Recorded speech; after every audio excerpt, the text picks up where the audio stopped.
નમસ્કાર વિદ્યાર્થી મિત્રો, તમારું સ્વાગત છે મારી યુટ્યુબ ચેનલ જેનું નામ છે 8 ક્લાસીસ. હવે આપણે આગળના વિડીયોમાં સંભાવના ચેપ્ટરના સૂત્રો વિશે વાત કરી હતી. આજે આપણે સંભાવના ચેપ્ટરની અંદર આવતા ઘટનાઓની વાત કરવાના છીએ.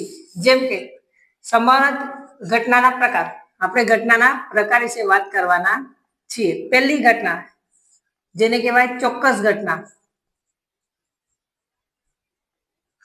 એવી ઘટના કે જે ઉદ્ભવવાનું શક્ય છે એને ચોક્કસ ઘટના કહેવામાં આવે છે અથવા તો શક્ય ઘટના કહેવામાં આવે છે. જેવી રીતે આપણે કહીએ કે સૂર્ય પૂર્વ દિશામાં ઉગે, એ ઘટનાને ચોક્કસ ઘટના કહેવામાં આવે છે. અને ચોક્કસ ઘટનાની સંભાવના હંમેશા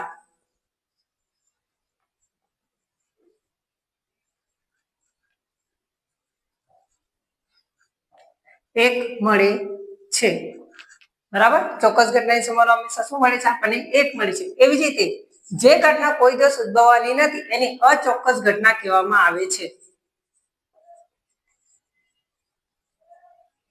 જે ઘટના કોઈ દિવસ ઉદ્ભવવાની નથી એવી ઘટના શું એક અચોક્કસ ઘટના કહેવાય છે અથવા તો અશક્ય ઘટના કહેવામાં આવે છે. આના માટે અશક્ય ઘટનાની સંભાવના હંમેશા 0 થાય છે.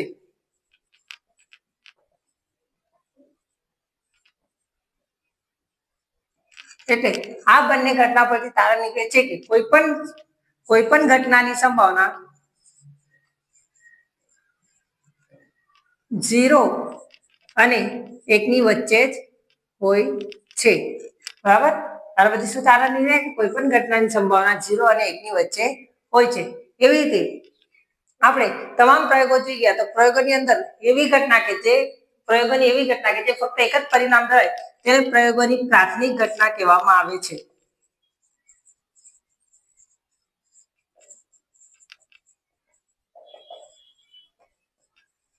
અને પ્રયોગોની તમામ પ્રાથમિક ઘટનાનો સંભાવનાનો સરવાળો હંમેશા એક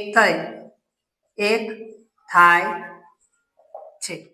પૂરક ઘટના, જો ઘટના નહીં થાય તેની સંભાવનાને ઘટનાની પૂરક ઘટના કહેવામાં આવે છે, જેને P of E બાર વડે દર્શાવવામાં આવે છે. પૂરક ઘટના નહીં થાય એની સંભાવનાને પૂરક ઘટનાની સંભાવના જેને P of E બાર વડે દર્શાવવામાં આવે છે. જેમ કે ઘટના ઉદ્ભવે તેને આપણે P of E વડે દર્શાવતા હતા.